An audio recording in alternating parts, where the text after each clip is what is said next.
नमस्कार, देवभूमि लाइव में आप सभी का स्वागत है और मैं हूं आपके साथ आयुष चित्रांश। चलिए इस बुलेटिन की शुरुआत इस वक्त की बड़ी और अहम खबर के साथ करते हैं। देहरादून से खबर है, जब आशा वर्कर्स और आशा फैसिलिटेटर को तोहफा मिला है। प्रोत्साहन राशि के तौर पर अब इनको पैसे मिलेंगे और 5 माह तक 2-2 हजार रुपए इनको दिए जाएंगे। सीएम पुष्कर सिंह धामी ने इसको लेकर आदेश जारी किए हैं।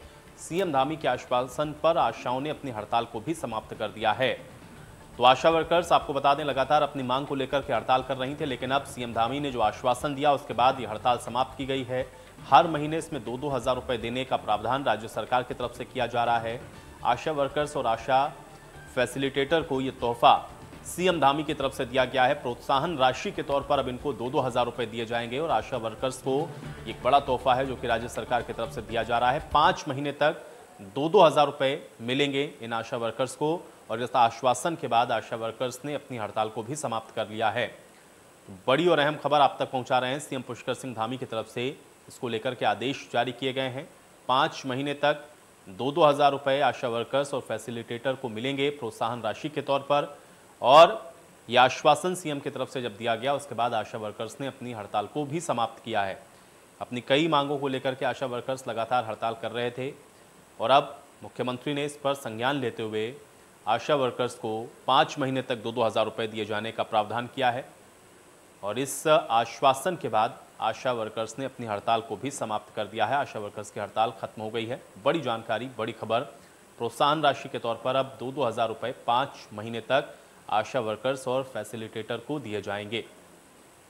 तो सीएम ने यह आश्वासन दिया है। आशाओं की हड़ताल इस आश्वासन के बाद समाप्त हुई है। हालांकि कुछ और मांगे जिस पर विचार विमर्श के बाद राज्य सरकार निर्णय करेगी, ये बात भी कही गई मुख्यमंत्री की तरफ से। और मुख्यमंत्री ने जब इन सारी बातों का आश्वासन आशा वर्कर्स को दिया है उसके बाद आशा वर्कर्स ने अपनी हड़ताल को समाप्त कर दिया है। इसमें प्रोत्साहन राशि के तौर पर एक बड़ा फैसला लिया गया है। जब आशा वर्कर्स और फैसिलिटेटर्स को 2-2 हजार रुपये 5 महीने तक राज्य सरकार की तरफ से दिए जाएंगे और ये एक बड़ा निर्णय है जिससे आशा वर्कर्स ने अपनी हड़ताल को फिलहाल स्थगित कर दिया है, अपनी हड़ताल को खत्म कर दिया है। और अन्य जिन मांगों को लेकर के भी आशा वर्कर्स हड़ताल कर रही थी उस पर भी सीएम ने आश्वासन दिया है कि इस पर जो भी उचित निर्णय संभव होगा वो राज्य सरकार अपने स्तर पर लेगी। ये कहते हुए आशा वर्कर्स ने अपनी हड़ताल को भी समाप्त किया है सीएम के आश्वासन के बाद। तो बड़ी जानकारी है। आशा वर्कर्स और फैसिलिटेटर को 2-2 हजार रुपये 5 महीने तक दिया जाएगा। ये एक बड़ा फैसला सीएम धामी की तरफ से लिया गया है। राज्य सरकार ने ये एक बड़ा फैसला लिया है जब 2-2 महीने 2-2 हजार रुपये 5 महीने तक मिलेंगे प्रोत्साहन राशि के तौर पर इन आशा वर्कर्स और फैसिलिटेटर को। और उसके बाद आशा वर्कर्स ने अपनी इस हड़ताल को समाप्त कर लिया है।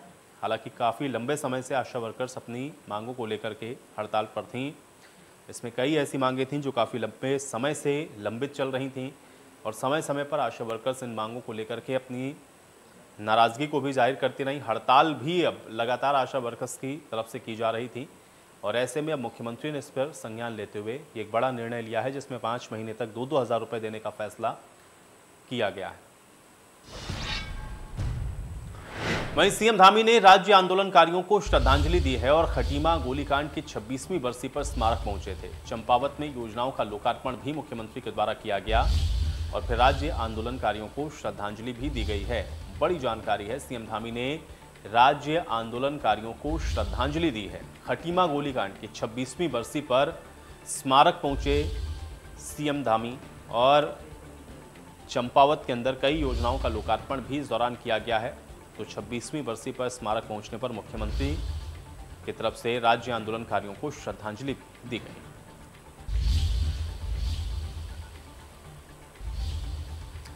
यूपी के पूर्व सीएम कल्याण सिंह का त्रयोदशी कार्यक्रम है और 13वीं संस्कार में शामिल होंगे सीएम पुष्कर सिंह धामी। ये बड़ी जानकारी। यूपी के पूर्व सीएम कल्याण सिंह के त्रयोदशी संस्कार में उत्तराखंड के मुख्यमंत्री धामी के भी शामिल होने की जानकारी है। तो सीएम पुष्कर सिंह धामी इसमें शामिल होंगे। तो 13वीं का कार्यक्रम है जो कि एक बहुत वृहद पैमाने पर इसका आयोजन किया गया है, जहां पर बीजेपी के सभी दिग्गजों की मौजूदगी रहेगी और इसमें अब उत्तराखंड के मुख्यमंत्री सीएम पुष्कर धामी भी इसमें शामिल होने वाले हैं। ये भी अहम जानकारी हम आप तक पहुंचा रहे हैं। 13वीं के कार्यक्रम में सीएम शामिल होंगे, पुष्कर सिंह धामी के शामिल होने की जानकारी है। तो बड़ी और अहम जानकारी, बड़ी खबर आप तक पहुंचा रहे हैं। 13वीं के कार्यक्रम में सीएम पुष्कर सिंह धामी के शामिल होने की जानकारी सामने आई है। तो सीएम पुष्कर सिंह धामी त्रयोदशीय संस्कार शामिल होंगे।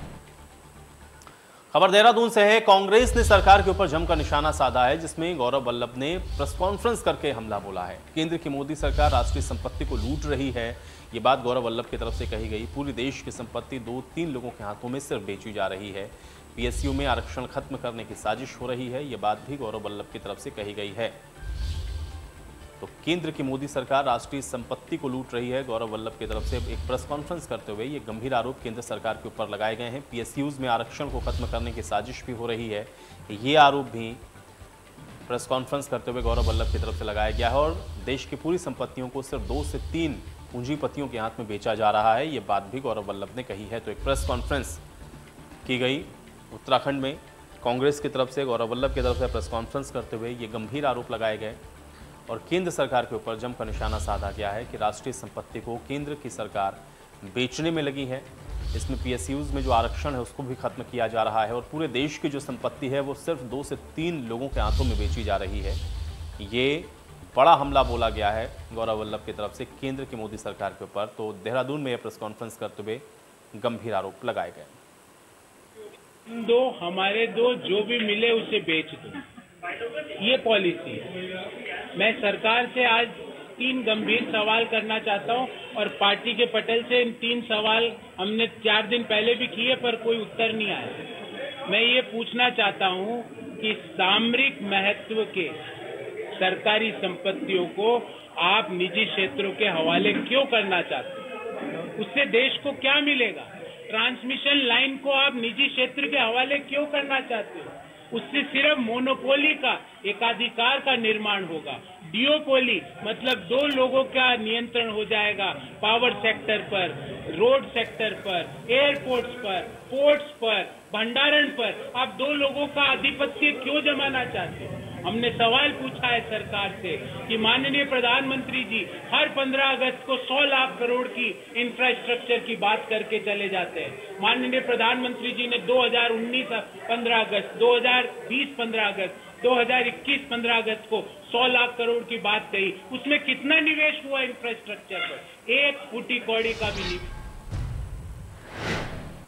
उत्तराखंड के कैबिनेट मंत्री बिशन सिंह चुफाल धारचूला पहुंचे हैं। इसके साथ ही आला अधिकारियों के साथ उन्होंने एक बैठक की और आपदा से हुए नुकसान को लेकर के उन्होंने जानकारी ली है। इसके साथ ही सभी विभागों को पीड़ितों के लिए राहत पहुंचाने के निर्देश भी दिए हैं। वहीं कई इलाके अभी भी ऐसे हैं जहां पर सड़कें पूरी तरह से बर्बाद हो चुकी हैं। राहत सामान को पहुंचाने के लिए हेलीकॉप्टर की मदद ऐसे इलाकों में ली जा रही है।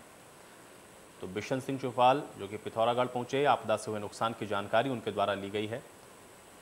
आपको बता दें कि भारी बारिश के चलते इस पूरे इलाके में काफ़ी नुकसान हुआ है और आपदा से जो नुकसान हुआ उसकी जानकारी लेने के लिए बिशन सिंह चुफाल पहुंचे थे। बाढ़ और बारिश का जो कहर है वो लगातार पिथौरागढ़ में देखने को मिल रहा है। ये धारचूला हमारा नगर है और ये खतरे की जद में आ गया है। जैसा बरनावत हुआ था उत्तरकाशी में, वही स्थिति यहाँ पैदा हो गई है और बरनावत की तरह का ट्रीटमेंट यहाँ चाहिए। एक दूसरा, जो परिवार इसकी एकदम जद में आ गए उन परिवारों को प्रशासन ने केवल नोटिस थमा दिया कि आप सुरक्षित जगह पर चले जाइए। तो कहाँ से, किस सुरक्षित जगह पर जाएंगे, कहाँ से जाएंगे, क्या व्यवस्था उनके लिए? प्रशासन को तुरंत जो खतरे की जद में आए हैं या जिनका मकान टूट गया है उनको तुरंत प्रशासनिक व्यवस्था में उनका दूसरी जगह रहने का इंतजाम करना चाहिए और उसके बाद परमानेंट पुनर्वास बाद में ये सरकार करे, लेकिन अभी तुरंत पुनर्वास इनका होना चाहिए। उत्तराखंड क्रांति दल के अध्यक्ष काशी सिंह ऐरी ने धारचूला में पीड़ित परिवारों के साथ मुलाकात की। उन्होंने कहा है कि आपदा के दौर में सरकार के मंत्री और सीएम सिर्फ हवाई सर्वेक्षण कर रहे हैं। आज प्रभावित लोगों को राहत देने के लिए विस्थापन होना जरूरी है। इसके साथ उन्होंने ये भी कहा कि जनता की मांग को लेकर के यूकेडी सड़कों पर उतरेगी और पीड़ितों की हर संभव मदद करेगी। आपको बता दें कि काशी सिंह ऐरी धारचूला से विधायक भी रह चुके हैं।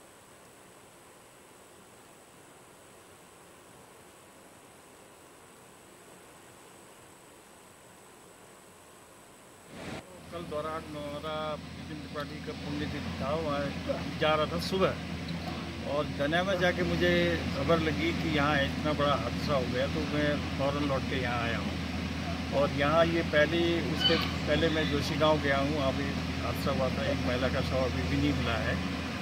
और यहाँ ये धारचूला हमारा नगर है और ये खतरे की जद में आ गया है।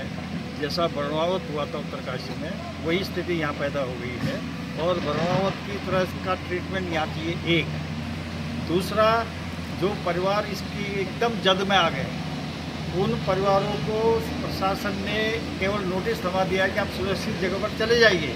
तो कहाँ से, किस सुरक्षित जगह पर जाएंगे, कहाँ से जाएंगे, क्या व्यवस्था उनके लिए? प्रशासन को तुरंत जो खतरे की जद में आए हैं या जिनका मकान टूट गया है, उनको तुरंत प्रशासनिक व्यवस्था में उनका दूसरी जगह रहने का इंतजाम करना चाहिए। कल खबर देहरादून से है, जहां पे रानी पोखरी पुल टूटने पर हल्ला बोल हुआ है और आपके कार्यकर्ताओं ने यह प्रदर्शन किया है। सरकार पर लापरवाही के आरोप लगाए हैं। पीडब्ल्यूडी मंत्री सतपाल महाराज के ऑफिस का घेराव भी आम आदमी पार्टी के कार्यकर्ताओं के द्वारा किया गया है। तस्वीरें आपको दिखा रहे हैं।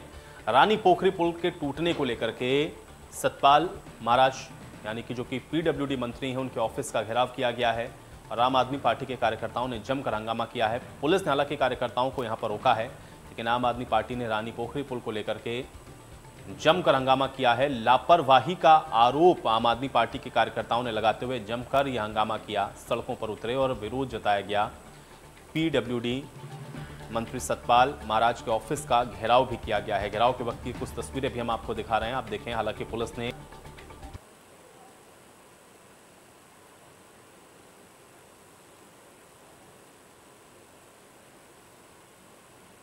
उत्तराखंड के पहाड़ों को उत्तराखंड की वर्किंग राजधानी देहरादून से जोड़ने वाला जो मेन रास्ता है, उसके ऊपर एक सबसे इम्पोर्टेंट जो पुल था रानी पोखरी और डोईवाला के बीच में, वो पुल टूट गया। 27 तारीख को ये पुल टूटा, आज 5 दिन हो गए। क्योंकि लोग इस रास्ते को सबसे ज़्यादा इस्तेमाल करते थे और लोगों के अंदर चिंता है ये कैसे ठीक होगा, तो लोग ना परेशान हो रहे हैं। क्योंकि लोग बहुत ज़्यादा चिंतित हैं, तो वो मेरे को भी अप्रोच कर रहे हैं। वो कह रहे हैं कि कर्नल साहब, आपने 2013 की केदारनाथ आपदा के बाद इतने बड़े बड़े कंस्ट्रक्शन के काम करें, तो आप क्यों नहीं आते हैं और आप आगे आकर के इस मेन जो हाईवे है इसको पुल को रिपेयर करके ठीक करें। तो मैं कुछ सुझाव सरकार को देना चाहता हूँ। क्योंकि बहुत कम समय में बहुत एक्सट्रीम जो कंस्ट्रक्शन के काम होते हैं, वो हमने 11,000 फीट, वो हमने माइनस टेम्परेचर में बर्फ़ की इलाके में वहाँ पे पूरे करके दिखाए हैं। तो हमने 48 घंटे में उस ब्रिज को, बेली ब्रिज को 30 मीटर लंबे सब विपरीत परिस्थिति में लॉन्च करके तैयार करा था, जिसके लिए कि पीडब्ल्यूडी तब कह रही थी 35 दिन लगेंगे। आज मेरा सुझाव है कि क्योंकि ये प्रोसेस हमने कर रखी है और बहुत ज़्यादा लोगों ने देखी है और लोग हम पे भरोसा कर रहे हैं कि शायद हम इस चीज़ को कर सकते हैं, तो हम सरकार को बोलते हैं इस ब्रिज को बनाने का तरीका, आप सबसे पहले तो इसके ऊपर टेम्परेरी बेली ब्रिज लगाइए, हमको टास्क दीजिए, हम बगैर किसी पॉलिटिकल पार्टी बने अपने एक्सपीरियंस को लेकर के आएंगे और वो ब्रिज लॉन्च करेंगे। और चलिए बातचीत करते हैं, प्रवीण हमारे साथ जुड़ रहे हैं जानकारी के साथ। प्रवीण, रानी पोखरी पुल के टूटने को लेकर के आम आदमी पार्टी के कार्यकर्ताओं के द्वारा आज हल्ला बोला गया है, क्या जानकारी? देखिए, रानी पोखरी पुल काफी महत्वपूर्ण पुल है और देहरादून को ऋषिकेश से जोड़ता है ये पुल। और पिछले दिनों जिस तरह से पुल धराशायी हुआ था, उसके बाद राजनीति तेज हो गई। कांग्रेस की तरफ से भी हरीश रावत वहां पर गए थे, बीजेपी की तरफ से कल ही कर्नल कोठियाल ने कहा कि हमें 48 घंटे का समय दिया जाए तो हम पुल बना देंगे, लोगों के लिए वैकल्पिक रास्ता एक बना देंगे, क्योंकि हमें। और आज इसी मुद्दे पर आम आदमी पार्टी ने पीडब्ल्यूडी मिनिस्टर के आवास का घेराव किया। हालांकि इससे पहले ही पुलिस ने उनको जो तमाम कार्यकर्ता है उसको रोक लिया, लेकिन वहां पर हंगामा हुआ और तमाम नारेबाजी, सरकार के खिलाफ नारेबाजी हुई। और ये मुद्दा जो है पूरी तरह से राजनीति जो रूप लेता जा रहा है। और आम आदमी पार्टी का कहना है कि सरकार पूरी तरह से खनन माफिया के हाथ में खेल रही है और खनन अधिक खनन होने की वजह से ये पुल गिरा है। और आज आम आदमी पार्टी की तरफ से यहाँ पर इसी मुद्दे को लेकर हल्ला हुआ। प्रवीण, लेकिन जैसा कि आप भी बता रहे हैं और हम लोग भी जान रहे हैं कि ये पुल बेहद महत्वपूर्ण है और अगर ऐसे में ये पुल बारिश और बाढ़ की वजह से बह गया है तो सरकार का पक्ष इस पर क्या है? क्योंकि प्रदर्शन विरोध तो होता रहेगा, राजनीति भी होती रहेगी, लेकिन इसका वैकल्पिक मार्ग या इसका वैकल्पिक रास्ता या इसको कब तक शुरू किया जा सकेगा, क्या इस पर कोई पक्ष सरकार का? प्रवीण, देखिए, सरकार की तरफ से कल भी जो मुख्यमंत्री है वो उन्होंने दौरा किया था और वहाँ की स्थिति को देखा और उन्होंने कहा कि आसपास की जो सड़कें हैं, जो देहरादून से दूसरी सड़कें हरिद्वार होकर अभी रास्ता हरिद्वार के बीच में जो नेपाली फार्म है वहां से रास्ता है, अभी लोग जा रहे हैं, लेकिन दूरी ज्यादा होती है। सरकार का यह कहना है कि जल्दी से जल्दी इसको किया जाए और हम जल्दी से जल्दी चाहते हैं 2 से 3 महीने के अंदर इसको बनाना चाहते हैं। लेकिन जो खबर आ रही है कि तकरीबन 5 से 6 महीने इस पुल को बनाने में कम से कम लगेगा। और सरकार जो वैकल्पिक रास्ते को पहले से ही उसको संचालित कर दिया है और जो ग्रामीण इलाकों से जो रास्ते हैं उसको भी ठीक किए जा रहे हैं। चलिए, बहुत शुक्रिया प्रवीण इस बातचीत के लिए। देखिए, आज आप देख रहे हैं कि पिछले 5 साल में 32 पुल धराशायी हो गए और सैकड़ों पुल इस प्रदेश में जर्जर हो गए हैं। दूसरी तरफ भारतीय जनता पार्टी अपने बूथों को मजबूत करने में लगी है, न कि इस प्रदेश के पुलों को मजबूत करने में। आज यूथ बिखरा हुआ है, पूरा प्रदेश अस्त व्यस्त है। इनके अवैज्ञानिक दृष्टिकोण से जो विकास उत्तराखंड का हो रहा है, उसमें उस घटिया विकास में, उस घटिया प्रबंधन में उत्तराखंड की जनता का टैक्स का जो पैसा है वो बर्बाद हो रहा है। उसी के एवज में, क्योंकि जो रानी पोखरी पुल आपने देखा होगा, जिसके लिए पिछले दिसंबर 2020 में 40 लाख रुपए इसकी मेंटेनेंस के लिए, इसकी बुनियाद के रखरखाव के लिए दिया गया था, लेकिन 8 महीने बाद पुल भरभरा के गिर गया। और अब खबर देहरादून से है, जहां पे ऑल इंडिया प्रोफेशनल्स कांग्रेस के अध्यक्ष बने हैं मनीष खंडूरी और पूर्व सीएम बीसी खंडूरी के बेटे हैं मनीष खंडूरी। रविंद्र विक्रम सिंह को सचिव की जिम्मेदारी दी गई है। सुजाता पॉल को उपाध्यक्ष और कोषाध्यक्ष की जिम्मेदारी मिली। तो बड़ी जानकारी और बड़ी खबर आप तक पहुंचा रहे हैं देहरादून से है, जहां पर एआईपीसी के अध्यक्ष मनीष खंडूरी को बनाया गया है। पूर्व सीएम बीसी खंडूरी के बेटे हैं मनीष खंडूरी, जिनको प्रोफेशनल कांग्रेस का अध्यक्ष बनाया गया है। रविंद्र विक्रम सिंह को सचिव की जिम्मेदारी दी गई है। बड़ी जानकारी। उत्तराखंड के दुग्ध विकास विभाग के अंतर्गत घसियारी कल्याण योजना का शुभारंभ होने वाला है। इसमें तमाम महिला पशुपालकों को इस योजना का लाभ मिलेगा। घसियारी योजना के परिप्रेक्ष्य में पशुपालन और दुग्ध विकास मंत्री रेखा आर्य का कहना है कि राज्य स्थापना दिवस के अवसर पर उत्तराखंड में इस योजना का शुभारंभ किया जाएगा। मंत्री रेखा आर्य ने यह भी कहा कि पहले 80 किलो के पैकेट में चारा मिलता था, जिसे पहाड़ों तक पहुंचाने में तमाम दिक्कतों का सामना समितियों को करना पड़ता था, लेकिन अब इस योजना के माध्यम से 20-20 किलो के पैकेट तैयार किए जाएंगे, जिसको कहीं भी आसानी से पहुंचाया जा सकता है। और चलिए, इसी के साथ देवभूमि लाइव में मेरे साथ फिलहाल इतना है।